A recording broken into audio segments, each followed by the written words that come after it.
चिखल आहे चिखल. तिथनं पूर्ण आहे जायला.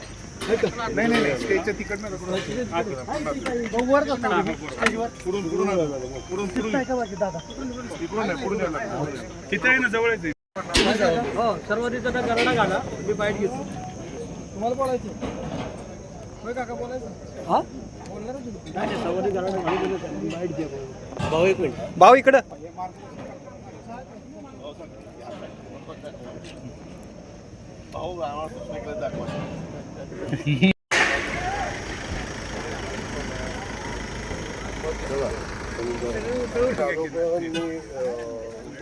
येऊन गेलो सगळी तयारी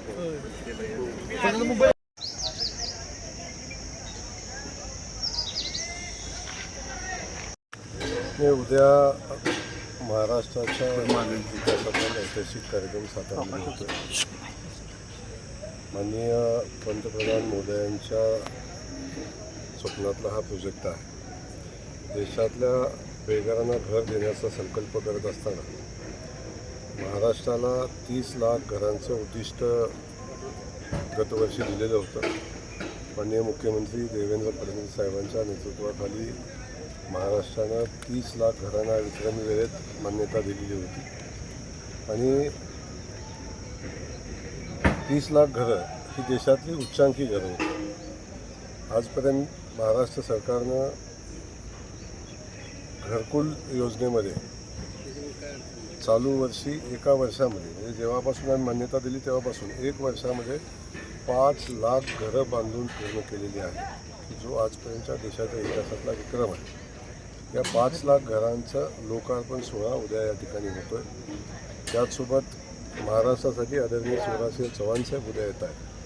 महाराष्ट्रासाठी प्रधानमंत्री आवास योजनेला 10,000 कोटी रुपये उद्या ते देत आहेत. तोही कार्यक्रम या निमित्तानं आहे.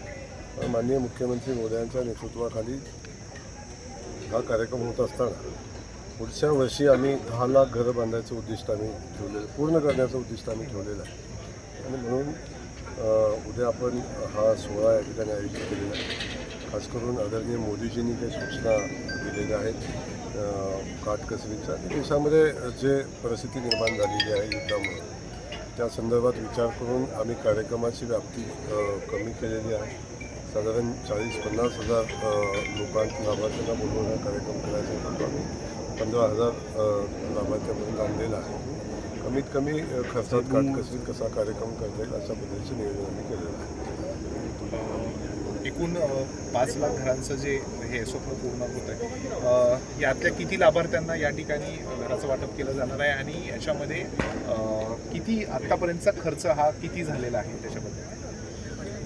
आपण साधारण 5 लाख घरांचं लोकार्पण करतो आहे तेव्हा 5 प्रातिनिधिक लोकांना आपण या ठिकाणी घराच्या चाव्या आपण देतो आहे आणि प्रति घर साधारण 1,48,000 रुपये आणि त्यानंतर आपण पाहिलं की आणि मुख्यमंत्री मोदयांनी 50,000 रुपयाचं अतिरिक्त अनुदान प्रति घर दिलेलं आहे.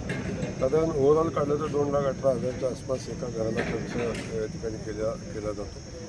त्यात आता नवीन मुख्यमंत्री मोदयांनी जी घोषणा केलेली आहे ती फक्त महाराष्ट्रासाठी आहे. अतिरिक्त अनुदान पुढे असताना प्रत्येक घरावर सोलर बसवण्याचा घेतलेला आहे आणि प्रत्येक घराला लाईट बिल येणार नाही याची व्यवस्था पण केलेली आहे. त्यामुळं ओव्हरऑल विचार केला तर तसा तो 60,000 कोटीचा प्रोजेक्ट आहे. ओव्हरऑल सगळी घरं पूर्ण झाल्यानंतर त्यातलं पहिल्या टप्प्यातली 5 लाख पूर्ण झाली. दुसऱ्या टप्प्यासाठी आता 10,000 कोटी रुपये येत आहेत आणि भविष्यामध्ये आणखीन घरं मंजूर होतील अशी परिस्थिती आहे. महाराष्ट्रातील लाभार्थी येणार आणि आपण पाहिलं की मुळातच हा मेळावा 50,000 लाभार्थ्यांचा घेण्याचा आमचा संकल्प होता.